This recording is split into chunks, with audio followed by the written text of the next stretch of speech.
ito po ay papasok pa rin doon sa milyon-milyong piso halaga. We'll get evaluation expert for it. Pero nasa milyon-milyong piso pa rin po yung pinag-usapan natin dito eh. Naku po, biglang natagpuan, nakita itong napakaraming milyon na pag-aari ni Sara Sayad Lustay Duterte na ninakaw na yaman ni Sara Sayad Lustay di umano. Alright, welcome back to my YouTube channel. I'm Andes Vlog. Matindi ho ito. Isang tambak. At napakaraming milyon. Ang natagpuan na ito ay pagmamay-ari ni Sara Sayad Lustay na ninakaw. Kaibigan, isang like sa video na ito kung nagustuhan nyo po. Sa lahat ng hindi pa nakasubscribe, please subscribe my YouTube channel. Talagang matindi ho, napakarami ho. Magugulat kayo. Dahil dito sa natagpuan, natuklasan, nakita na ito pala ay milyon-milyon na pag-aari ni Sara Sayad Lustay, subalit itinago. Kaibigan, hindi po ito fake news. Unahan ko po kayo. Bahagi po ito ng paghahanap na ninakaw na tinago, subalit nakaw na yaman ni Sara Sayad Lustay. Hindi po tumitigil ang mga kinaukulan, subalit ito po ang bumungad sa kanila. Napakarami, milyones po ito na pag-aari ni Sara Sayad Lustay. Grabe ho, di ba?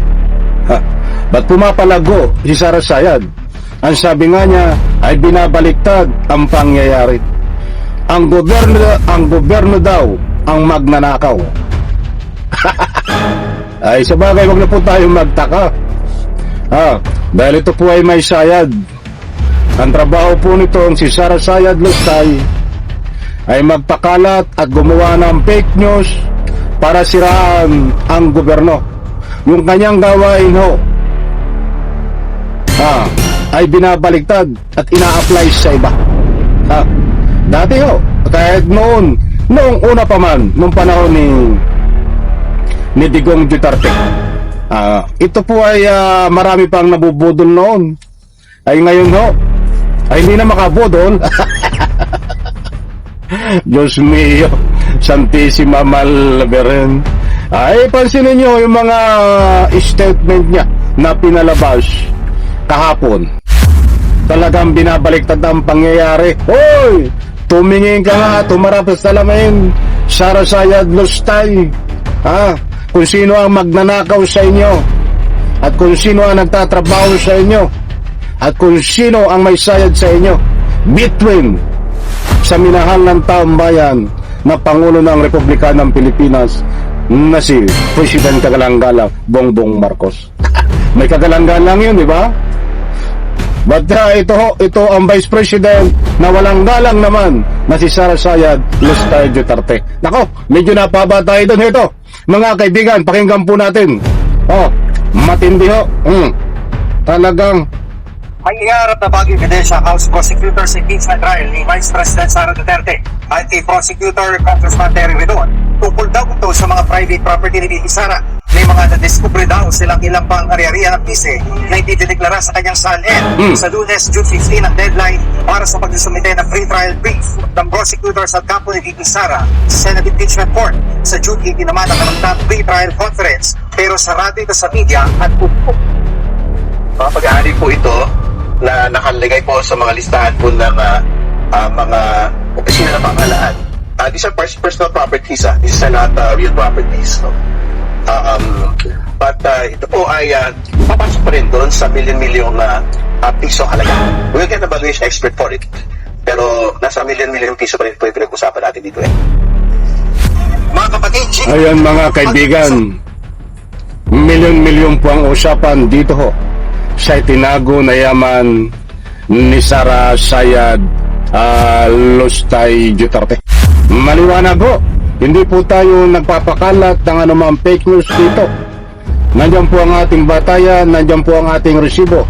Buhat sa News 5, na kinumpirma ho diyan na mayroon po silang natuklasan na kalap na ihaharap po ito karagdagang ebidensya laban po sa impeachment ni Sara Sayad Lustay. Abay, malapit na ho ito. Abangan po natin ang paglilitis sa Senado na ito po ay nakaw na yaman dahil hindi po idiniklara sa salin nitong si Sara Sayad Lustay Duterte.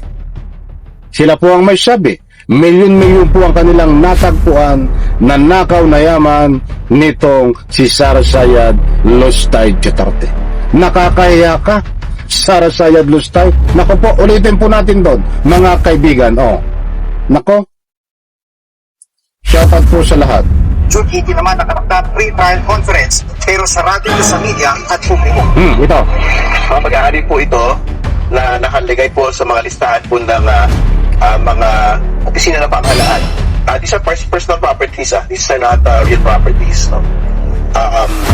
But ito po ay papasok pa rin doon sa milyon-milyong pisong halaga.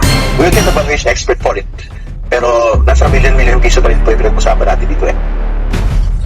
Nako, grabe, milyong-milyong piso ang halaga. Talagang sanay na sanay ho itong kumalimbad. Ng pera ng taong bayan. Matagal na niya ho itong ginagawa eh. Subalit itong mga nakaraang taon lang po at ng mga nakaraang taon pa.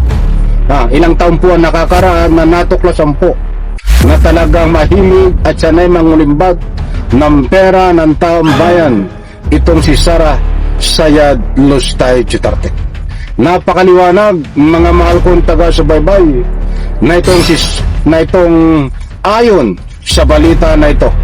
Biglang natuklasan, biglang natagpuan, nakita ang milyon-milyon na nakaw na pera nitong si Sara Sayad Lustay na nagkakalaga ng milyones kung i-convert po itong natagpuan nila na pag-aari ni Sara Sayad Lustay Duterte.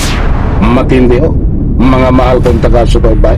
Na reaksyon po, karapatan nyo magbigay ng anumang public opinion diyan po sa comment section.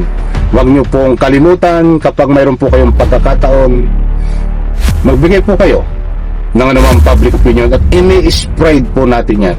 Malaking tulong po yan para na sa ganun po maharang at suporta sa pinaglalaban po natin at ng ating malinis na gobyerno tungkol po dito sa korupsyon.